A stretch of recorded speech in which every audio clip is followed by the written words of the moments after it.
अभी तक आपने पिछले भाग 11 में सुना, जो कोई भी महादेव जी के इस धनुष की प्रत्यंचा चढ़ा देगा, उसी वीर पुरुष के साथ मैं अपनी अनुपम गुणवती पुत्री सीता का विवाह करके निश्चिंत हो जाऊंगा।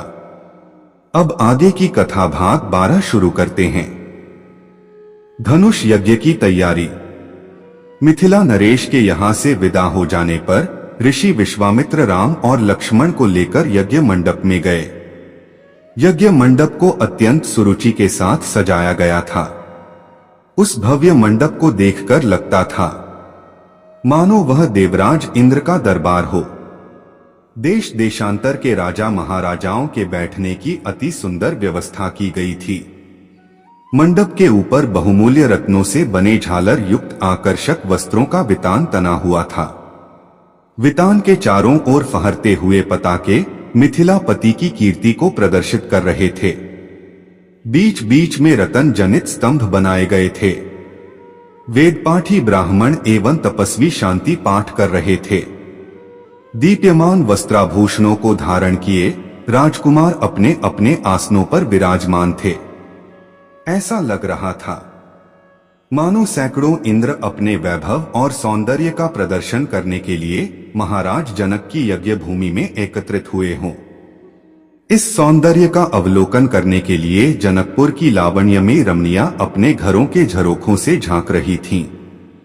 गर्जन तर्जन करते हुए पिनाक को इस मनोमुग्धकारी वातावरण में यज्ञ भूमि में लाया गया। सभी की उत्सुक दृष्टि उसी ओर घूम गई। सहस्त्रों व्यक्ति उस धनुष को एक विशाल गाड़ी में धीरे धीरे खींच रहे थे। उस विशालकाय बजर के समान धनुष को देखकर बड़े बड़े बलवानों का धैर्य छूटने लगा और पसीना आने लगा। पिनाक को यथास्थान पर स्थापित कर दिया गया। राजा जनक के ज्येष्ठ पुत्र सीता एवं उनकी सहेलियों को साथ लेकर धनुष के पास आए और बोले, हे संपूर्ण संसार के राजाओं और राजकुमारों, महाराज जनक ने प्रतिज्ञा की है कि जो कोई भी महादेव जी के इस पिनाक नामक धनुष की प्रत्यंचा को चढ़ाएगा, उसके साथ मिथिलापति महाराज जनक अपनी राजकुमारी सीता का विवाह कर देंगे। राजा जनक की इस प्रतिज्ञा को सुनकर राजा और राजकुमार बारी बारी से उस धनुष पर प्रत्यंचा चढ़ाने के लिए आए, किंतु भरपूर प्रयास करके भी उस पर प्रत्यंचा चढ़ाना तो दूर उसे हिला भी ना सके। अंत में वे लज्जित हो सिर झुकाकर तथा श्रीहीन होकर इस प्रकार अपने अपने आसनों पर लौट गए, जैसे कि नागराज अपनी मणि गंवाकर लौट आते हैं। इस प्रकार एक एक करके सब राजाओं और राजकुमारों को विफल मनोरथ होकर लौटता देख महाराज जनक को बहुत दुख हुआ। उन्होंने बड़ी निराशा के साथ मर्मभेदी स्वर में कहा, संपूर्ण संसार के विख्यात शक्तिशाली योद्धा यहाँ विद्यमान हैं, किंतु बड़े दुख की बात है कि उनमें से कोई भी पिनाक पर प्रत्यंचा नहीं चढ़ा सका। उनकी इस असफलता को देखकर ऐसा प्रतीत होता है कि पृथ्वी शूरवीर क्षत्रियों से खाली हो गई है।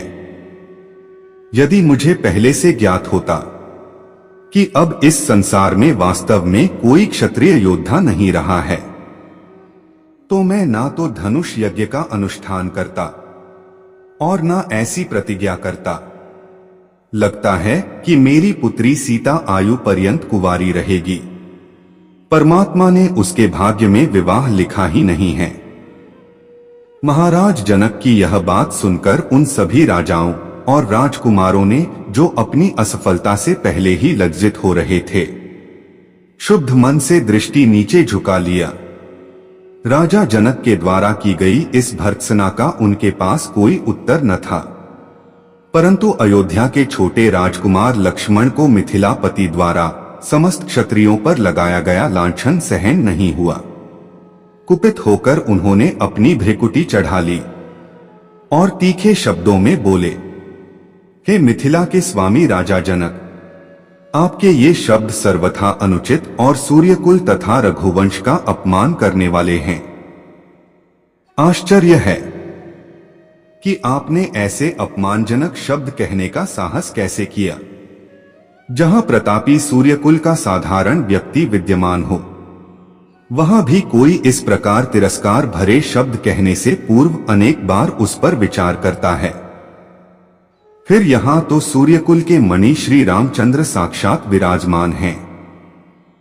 आप शिव के इस पुराने पिनाक की इतनी गरिमा सिद्ध करना चाहते हैं। मैं बिना किसी अभिमान के कह सकता हूं कि इस पुराने धनुष की तो बात ही क्या है। यदि मैं चाहूं तो अपनी भुजाओं के बल से इस धनुष के स्वामी महादेव सहित संपूर्ण सुमेरु पर्वत को हिलाकर रख दूं। इस विशाल पृथ्वी को अभी इसी समय रसातल में पहुंचा दूं। ऐसा कहते हुए लक्ष्मण के नेत्र क्रोध से लाल हो गए। उनकी भुजाएं फड़कने लगीं और उनका संपूर्ण शरीर क्रोध की ज्वाला के कारण थर थर कांपने लगा। जय श्री राम, जय हनुमान।